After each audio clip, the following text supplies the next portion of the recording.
Search India, कहानी से सच्चाई तक।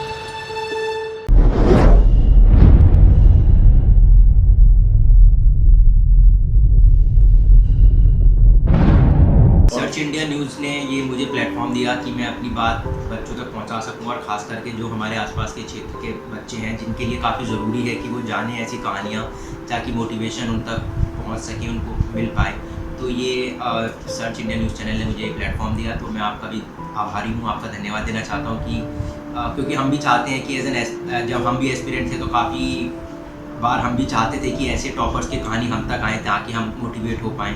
तो इसीलिए हमारा भी आज मन करता है कि जो कम्युनिटी है, एस्पिरेंट कम्युनिटी है, उसको हम कुछ वापस दें, और इस तरीके के जो टॉक होती हैं, छोटी छोटी इंटरव्यूज़ होते हैं, उनके द्वारा उनका मेन हमारा जो मोटिव यही है कि हम स्टूडेंट्स को कुछ मोटिवेशन या कुछ गाइडेंस दे पाएँ। और आपने ऐसा एक प्लेटफॉर्म दिया है, तो आशा करता हूँ कि आगे भी ज़्यादा से ज़्यादा बच्चों तक आपकी ये बात पहुँचे और ज़्यादा से ज़्यादा बच्चे ऐसी वीडियोज़ को देख करके मोटिवेट।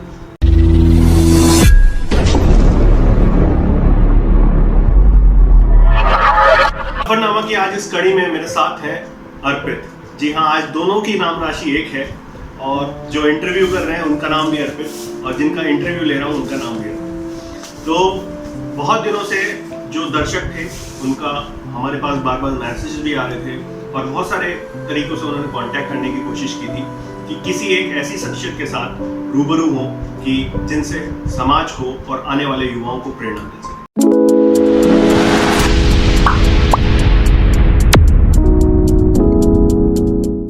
तो आज मेरे साथ हैं अर्पित चौहान, और उनका परिचय उन्हीं से जानते हैं।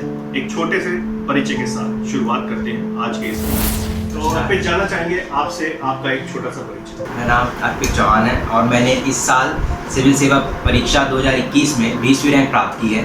मैं उत्तराखंड के उधम सिंह नगर जिले का रहने वाला हूँ, और यूपीएससी सिविल सेवा परीक्षा में मेरा तीसरा अटेम्प्ट था। इससे पहले मेरी दूसरे अटेम्प्ट में 297 रैंक आई थी। तो सबसे पहला तो मैं यही जानना चाहूँगा कि आपने इसी तरफ आपका क्यों रुझान रहा, या इस परीक्षा को या इस जो सेवा को आपने क्यों चुना?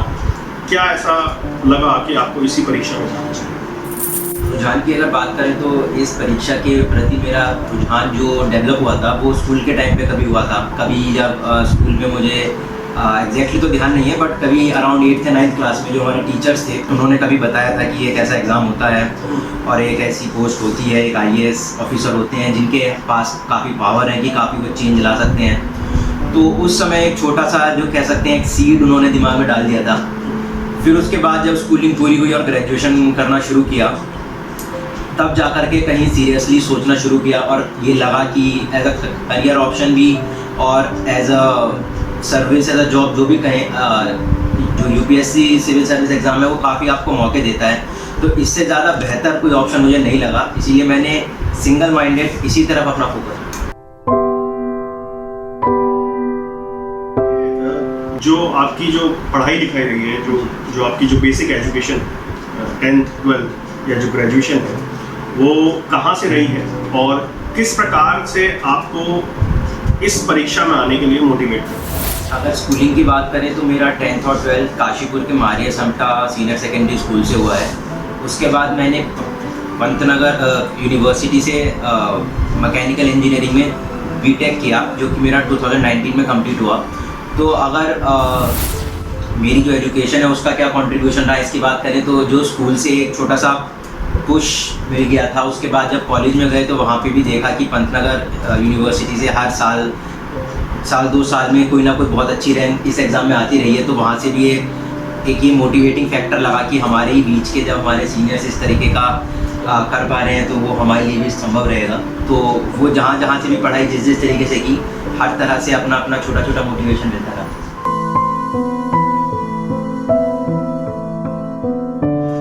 जैसे कि अर्पित ने भी कहा है कि जो पंतनगर यूनिवर्सिटी है वहाँ से हर साल कोई ना कोई एक बेहतर अधिकारी निकल रहा और समाज में बदलाव लाने की कोशिश कर रहा है। तो जैसे कि हमने पहले भी कुछ अधिकारी जो पंतनगर से निकले हैं उनकी स्टोरी आपके सामने लाए हैं। जैसे कि पिछली स्टोरी हमने दिखाई थी प्रतीक चौहान की, जो पंतनगर के ही स्टूडेंट रहे हैं। इससे पहले भी शिवम प्रताप सिंह जो कि उनकी स्टोरी भले ही हमने कवर नहीं की है, लेकिन चंबा में उन्होंने एक ऐसा इवेंट किया था जो अपने आप में वर्ल्ड फेमस रहा है। और अब एक और बेहतर प्रोडक्ट पंतनगर यूनिवर्सिटी ने इस समाज को दिया है अर्पित चौहान के रूप में। तो अर्पित, जानना चाहेंगे आगे, जैसे कि आप इस सर्विसेज में आए हैं, तो क्या आपका मेन फैक्टर रहेगा, किस चीज़ को आप समाज में बेहतर करना चाहेंगे, या आपको क्या ऐसा लगता है कि इस सर्विस में आके आपके लिए पहली प्रायोरिटी रहेगी समाज की? प्रायोरिटी तो अभी काफ़ी कुछ सीखना है, वैसे सर्विस में जाके मालूम होता है कि क्या क्या स्कोप है काम का। लेकिन अभी एज एन आउटसाइडर अगर बात करी जाए तो जितना हमने चीज़ों को देखा है, जितना हमें जानकारी है, तो मेरा जो 2-3 ऐसे फील्ड है जहाँ पे मुझे लगता है काफ़ी स्कोप है काम करने का। कोई एक तो वुमेन एंड चाइल्ड एम्पावरमेंट की बात की जाए तो उसमें काफ़ी स्कोप है। जो कंडीशन वुमेन और चाइल्ड की जो हो सकती है वैसी आज नहीं है, तो वहाँ पे काफ़ी स्कोप है। और एक फार्मर्स के लिए एग्रीकल्चर सेक्टर में काफ़ी मुझे स्कोप दिखाई देता है, और हमारी फैमिली में भी हमारा एग्रीकल्चर फैमिली है एक तरीके से, तो वहाँ उस सेक्टर को काफ़ी क्लोजली जाना है, तो उनके लिए काम करने का काफ़ी मेरा मन है। क्योंकि अर्पित, अगर हम बात करें अपने इस क्षेत्र की, क्योंकि इधर का जो क्षेत्र है, अभी तक देखा जाता था कि जो स्टूडेंट्स हैं मोस्टली वो सिविल सर्विस को नहीं चुनते थे, या कोई दूसरे ऑप्शंस उनकी प्रायोरिटी रहती थी। बीटेक कर लिया, एमबीए कर लिया, या कॉर्पोरेट लाइफ में चले गए। तो अब धीरे धीरे इस तरफ भी बच्चों का रुझान हो रहा है। तो आप जो नए एस्पिरेंट्स हैं, खासकर जो इस सेवाओं की तैयारी कर रहे हैं, या जो आने वाले और स्टूडेंट्स हैं, उनके लिए आपका क्या कहना है, या किस तरीके से वो आगे अपनी तैयारी को लेके चल सकते हैं, और सिविल सर्विसेज के लिए क्या सबसे ज़्यादा इम्पोर्टेंट चीज़ें हैं जो ध्यान में रखनी चाहिए एज ए एस्पिरेंट? अगर हम अपने क्षेत्र के बारे में बात करें तो बच्चे इस फील्ड में नहीं आते हैं, इसका जो मुख्य कारण है वो ये है कि तो एक धारणा उनके मन में जो है वो मेनली ये रहती है कि जो कंपटीशन है वो मुश्किल है बहुत ज़्यादा, और यहाँ पर अगर वो जाएंगे तो हो सकता है कि सफल ना हो पाए और 3-4 साल उनकी ज़िंदगी के वेस्ट हो सकते हैं। ये एक मिसअंडरस्टैंडिंग बच्चों के अंदर है इस एग्ज़ाम को लेकर के, तो जो कहीं किसी ना किसी रूप में प्रॉपर गाइडेंस नहीं मिला उन्हें, या उन्होंने एग्ज़ाम को जाना नहीं है, बस ये एक जो धारणा है ये बना करके बैठे हैं। तो जो भी एस्पिरेंट्स हैं, हमारे क्षेत्र के एस्पिरेंट हैं, या जो भी एस्पिरेंट्स इस वीडियो को देख रहे हैं, आपसे सबसे पहले तो मैं यही कहना चाहूँगा कि एक जो टारगेट होता है, तो वो टारगेट समय रहते अगर आपका डिसाइड हो जाता है तो वो सक्सेस में एक बहुत बड़ा एक इम्पॉर्टेंट फैक्टर आपके रहता है। तो जो आप चाहे आप स्कूल में हो, चाहे आप ग्रेजुएशन में हो, या चाहे आप अपनी लाइफ के किसी भी फेज़ में हो, सबसे पहले आप ये सोचिए कि आपको किस डायरेक्शन में जाना है। और अगर आपको सिविल सर्विस के डायरेक्शन में आना है तो फिर एज एन एग्ज़ाम इसको ट्रीट किया जाए, एज अ बहुत बड़ी चीज़ ऐसे ना सोची जाए कि पता नहीं क्या होता है। एज एन एग्ज़ाम जिसका कि एक सिलेबस होता है, जिसको कि एक पर्टिकुलर वे में अप्रोच किया जाना चाहिए, ऐसे आप इसके बारे में सोचें, और स्टेप बाय स्टेप अपनी पूरी एक स्ट्रैटेजी आपकी फ्रेम होनी चाहिए। और जो भी टॉपर्स इंटरव्यू हैं, या जो भी आपको गाइडेंस जहाँ से भी आप लेना चाहते हैं, वहाँ से गाइडेंस लेकर के एक स्ट्रैटेजी के तहत काम करने की ज़रूरत है। और मेरा मानना है कि अगर आप विद कॉन्फिडेंस आप अप्रोच करेंगे इस चीज़ को, तो 1 या 2 साल में आप मतलब काफ़ी अच्छा एक रिजल्ट ला सकते हैं। आपको ध्यान में रखना है सिविल सर्विसेज की प्रिपरेशन के लिए, क्योंकि आजकल बहुत सारे स्टूडेंट्स इस तरफ अपना रुझान कर रहे हैं, और ख़ासकर अपने आसपास के ज़िलों के जो बच्चे हैं, या पहले क्या बोला जाता था कि पूर्वी उत्तर प्रदेश और बिहार के स्टूडेंट्स सबसे ज़्यादा इस सेवाओं में अपना दमखम दिखाते हैं। लेकिन इस बार जो देखने को मिला है उसमें पश्चिम क्षेत्र के भी बच्चे, और ख़ासकर जो टॉपर हैं वो ज़िला बिजनौर, तो अपने आसपास के ज़िलों के जो बच्चे हैं उनको हम स्पेशली ये इंटरव्यू इसलिए दिखा रहे हैं, या स्पेशली हमने ये बात अर्पित से इसलिए की है ताकि आपको एक प्रेरणा मिल सके, आपको एक जो गाइडेंस है वो मिल सके इन प्रिपरेशंस के लिए। तो थोड़ा सा आपसे ये भी जानना चाहेंगे कि आपने जो अपनी प्रिपरेशंस में क्या आपकी स्ट्रैटेजी रही है, या इसे कहते हैं कि एकदम से जब आदमी कोई प्रिपरेशन करता है तो उसकी एक टेक्निक होती है ना, तो कोई स्पेशल ऐसी कोई टेक्निक जो आप एस्पिरेंट से शेयर करना चाहते हैं कि उससे बहुत ज़्यादा हेल्प मिलती है एग्जामिनेशन में? चीज़ें डायनेमिक बहुत ज़्यादा है, करंट से रिलेटेड काफ़ी कुछ आता रहता है, तो सिलेबस बहुत ज़्यादा वास्ट है। और अगर आपकी स्ट्रेटजी टाइम पे प्रिपेयर नहीं हुई, अगर बिना स्ट्रेटजी के आपने प्रिपरेशन स्टार्ट की एग्ज़ाम की, तो आप कहीं ना कहीं खो जाएंगे, सिलेबस इतना ज़्यादा वास्ट है। तो इसीलिए सबसे पहली इंपॉर्टेंट चीज़ है कि एग्ज़ाम की प्रिपरेशन करने से पहले एक स्ट्रेटजी प्रिपेयर होनी चाहिए। और वो स्ट्रेटजी प्रिपेयर कैसे होती है, उसके लिए मेरा जो पर्सनल तरीका रहा है वो ये रहा है कि जो भी यूपीएससी का सिलेबस है और जो प्रीवियस ईयर क्वेश्चन पेपर्स, ये दो चीज़ें बहुत इंपॉर्टेंट सोर्सेज होती हैं, क्योंकि सिलेबस से बाहर जाने की ज़रूरत नहीं है। क्योंकि यूपीएससी एक ऐसा एग्ज़ाम है कि जिसके अगर हम मेंस एग्ज़ाम की बात करें खासकर, तो पूरा का पूरा सिलेबस ओरिएंटेड एग्ज़ाम रहता है। जो बच्चे जिनको ये लगता है कि बहुत मुश्किल है या नहीं हो पाएगा, उसका कारण यही होता है कि वो सिलेबस पे ध्यान नहीं देते हैं और बहुत सारी रिसोर्सेज के पीछे भागते रहते हैं। तो सबसे पहले आप अपना सिलेबस देखिए, प्रीवियस ईयर के क्वेश्चन पेपर देखिए, और फिर आपकी जो भी रिसोर्सेज हैं, जो भी बुक्स आपको फॉलो करनी है पूरी अपनी जर्नी में, उनकी लिस्ट प्रिपेयर कीजिए, जो कि बहुत सारे टॉपर्स इंटरव्यूज में या ब्लॉग्स में मिल जाती है। उसके बाद जो भी बेसिक बुक्स हैं वो आप रखें और उनसे नोट्स बनाएं, रिवाइज करें, मॉक टेस्ट दें। ये सब विद टाइम आपकी स्ट्रेटजी डिफाइन होती है। बट मेन जो एक चीज़ है वो यही है कि सिलेबस से बाहर ना जाएं, क्योंकि सिलेबस खुद में इतना वास्ट है, उसके बाहर जाएंगे तो फिर आपका टाइम ही वेस्ट होगा। तो मेरा मानना यह है कि जो शुरुआत होती है वो सिलेबस और प्रीवियस ईयर पेपर से। बिना परिवार की सपोर्ट के आप आगे नहीं बढ़ सकते। तो परिवार का क्या रोल रहा और सबसे ज्यादा किसका सपोर्ट रहा इस सारे कार्यकाल के दौरान, इस सारे क्रियाकलाप? मेरे लिए तो फैमिली का रोल बहुत ज़्यादा इम्पोर्टेंट था। मम्मी और पापा दोनों का ही काफ़ी इम्पोर्टेंट कंट्रीब्यूशन इसमें रहा है। और ज़्यादा कंट्रीब्यूशन किसका रहा है ऐसा तो कुछ नहीं है, बट दोनों ने अपना रोल काफ़ी अच्छे से प्ले किया। और एक मोटिवेटिंग फैक्टर दोनों हमेशा रहे हैं कि क्योंकि जर्नी इतनी लंबी होती है तो बहुत बार आपको डाउट होता है, अपने ऊपर सेल्फ डाउट होता है, आपको लगता है हो पाएगा नहीं हो पाएगा, तो किसी ना किसी फॉर्म में वहाँ से मोटिवेशन आता है कि कोई बात नहीं, एटलीस्ट शुड ट्राई, ये वाली एक बात आती है। तो फैमिली का सपोर्ट तो नो डाउट बहुत इंपॉर्टेंट है।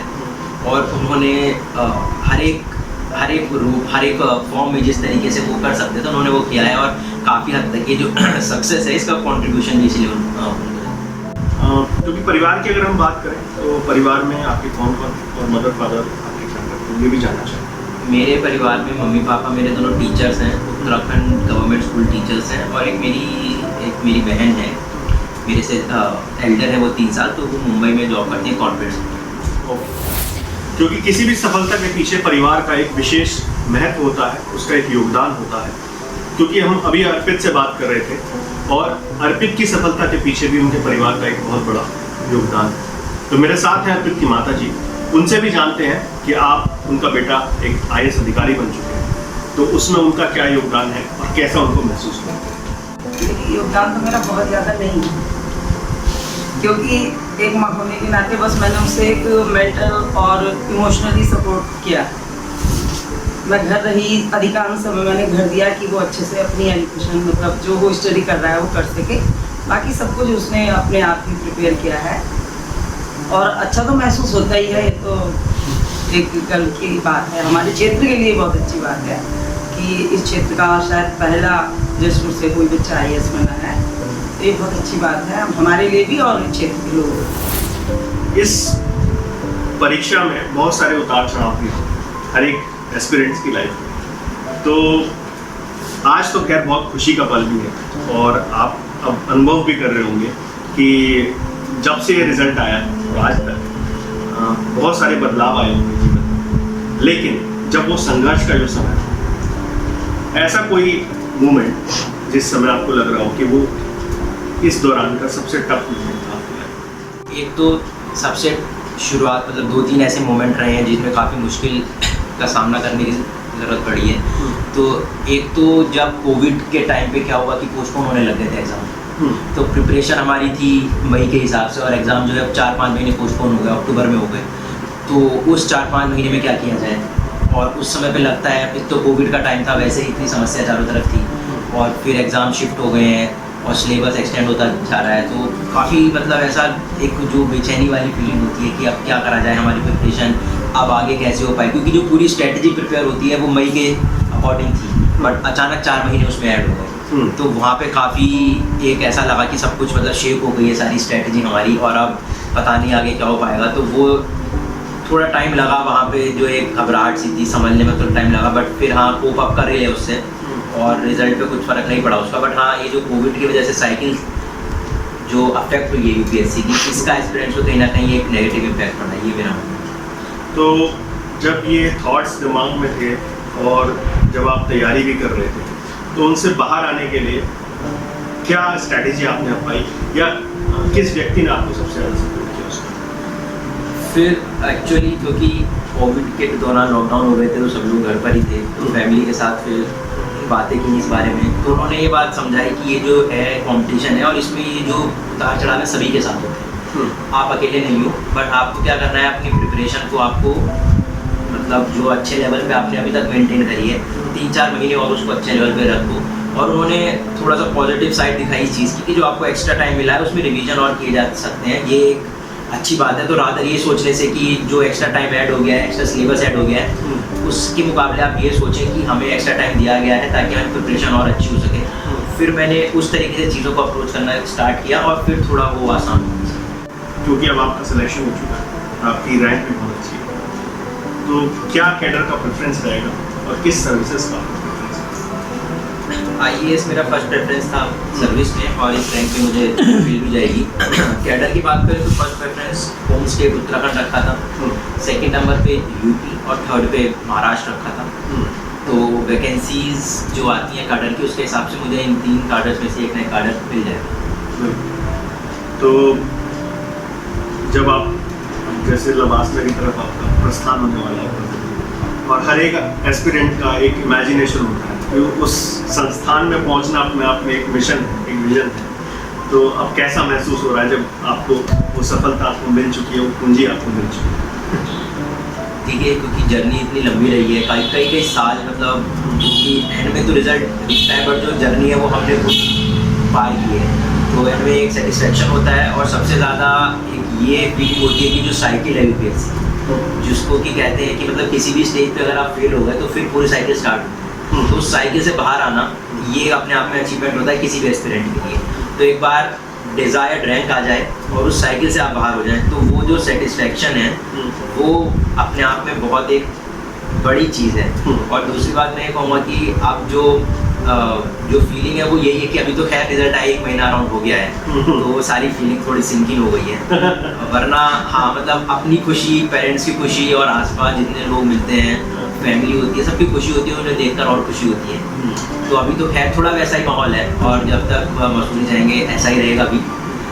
तो मतलब काफ़ी खुशी है और काफ़ी लोग जो कि जुड़े हैं इस एग्ज़ाम के दौरान हमसे, उन सबको वही जर्नी का पार्ट मानते हैं अपने आप को, तो उनकी खुशी देख के और खुशी।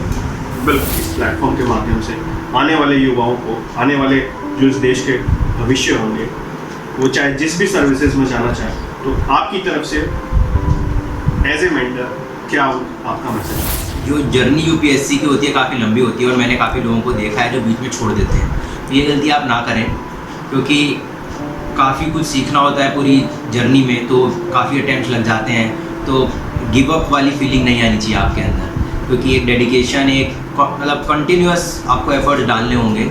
और यही चीज़ जो और भी किसी भी फील्ड में जाने वाले जो भी यूथ हैं सबके ऊपर लागू होती है कि कंपटीशन जो है वो हर फील्ड में काफ़ी ज़्यादा है, और उस कंपटीशन में अगर आपको सक्सेस चाहिए तो उसके लिए ज़रूरी है कि जो भी किसी भी पर्टिकुलर एग्ज़ाम की डिमांड है वो आप उसको दें। जैसे यूपीएससी की एक पर्टिकुलर डिमांड होती है जो वो अपने मेंस एग्ज़ाम से और इंटरव्यू से आप में जज करना चाहते हैं कि आप में वो चीज़ है या नहीं है। ऐसे ही हर एक एग्ज़ाम होता है और हर एक चीज़ में तो वो जो क्वालिटीज़ आपके अंदर हैं वो डेवलप करने की ज़रूरत है आपको। तो जितना भी आपका जो भी एम है, जो भी टारगेट है, आप किसी भी फील्ड में जाना चाहते हैं, उस टारगेट को आप मतलब क्लिंग करके रखें, उस टारगेट को छोड़े नहीं, क्योंकि ज़रूरी नहीं है कि 1 या 2 बार में ही आपको सक्सेस मिल जाए, बट होपलेस होने की ज़रूरत नहीं है। आप पकड़ के रखें उस चीज़ को, और आपका जो भी एक चीज़ है, जैसे कि कुछ लोग होते हैं जो उनको भाग्य पे विश्वास होता है, कुछ लोगों को अपने हार्डवर्क पे विश्वास होता है,